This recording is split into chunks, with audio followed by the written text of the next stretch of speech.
Hello, I'm the Gentleman Shooter, and today I'm going to be doing a follow-up on the Zebco Rhino rod and the Zebco 33 reel. Right after this, roll intro!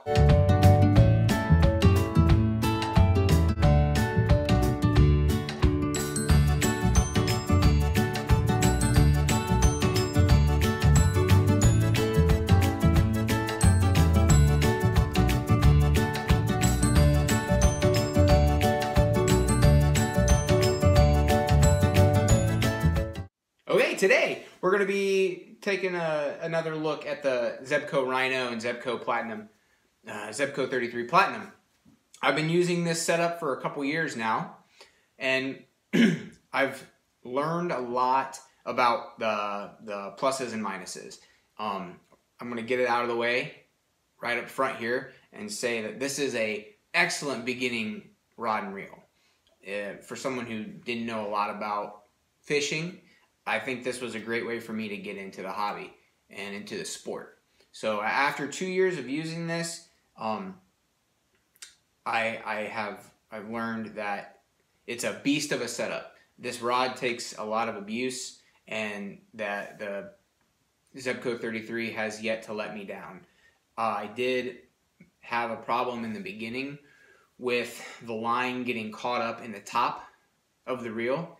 And a lot of YouTube commenters were very helpful with that situation, telling me that I just put too much line on the reel. And actually, that's a problem that took care of itself, because after getting snagged up a couple times, losing my lures and needing to cut line and retie, I actually got rid of enough line to where that this isn't happening anymore. So for future reference, you don't want to put too much line on the reel.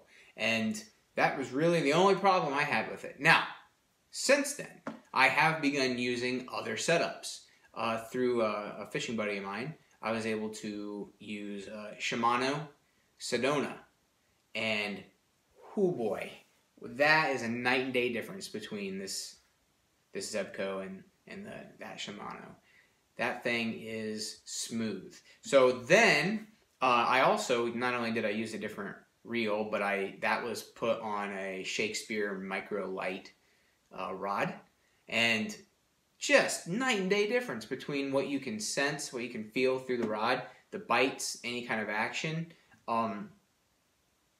Didn't realize what all I was missing out on.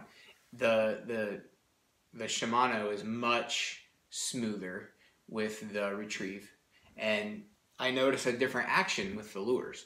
So I will be upgrading and getting a different setup using Shimano Sedona, and then a Shakespeare Micro Light 7-foot pole, 7-foot rod, with the Shimano 2500 Sedona. So that's my next move as far as my rig. So I'm going to give this a thumbs up for overall usefulness. It has not let me down. I'm not afraid to beat on it. And again, we're talking about the difference between a $30 reel and a $70 reel. So of course the Shimano is going to be better in a lot of ways. But for someone who doesn't know any better, and for a beginner, this is a great rod and reel. This is what I will be giving anybody that comes fishing with me to use, that doesn't have their own setup, and continue to use it for pond fishing and river fishing, just the lightweight stuff. So overall, I think this is a great setup to get into the sport with, and I would definitely suggest a beginner start with this kind of rod and this kind of reel. And go ahead and take a look at the different catches I've made over the past couple years. I'm always using grub jigs of different sizes, and caught some pretty different fish. I've got a lot checked off the list. Thanks for watching.